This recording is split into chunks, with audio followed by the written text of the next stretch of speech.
remembers. Tales of kings, of conquerors, of empires, rising and crumbling like dust.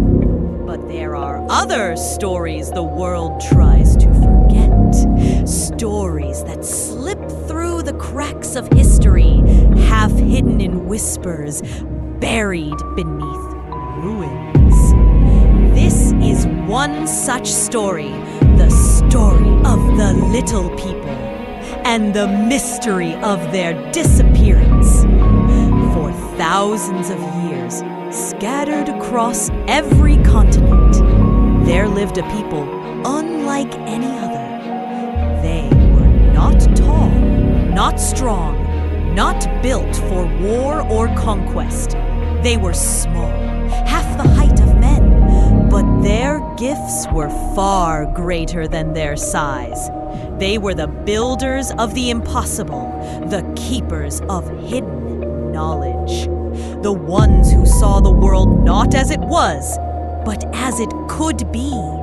They left behind signs that still puzzle us today. Stones carved so perfectly, they seem to melt into each other without mortar. Who were they? Where did they come from? And why did they vanish? Some call them dwarfs.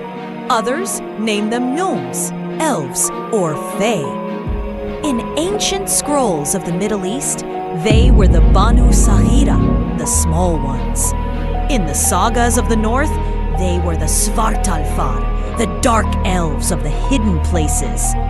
On Pacific Islands, they were the Menehune, mysterious builders who vanished at dawn. Different names, different faces, but always the same story.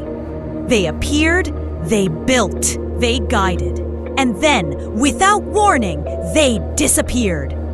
But the strangest part of all is this. They did not simply vanish in one place or time. They vanished everywhere, in every land.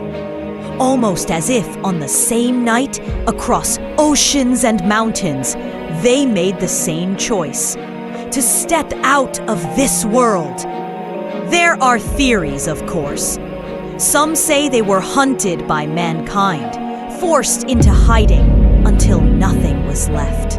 Others, the old legends say the little people carried a gift beyond measure, the knowledge of the gates.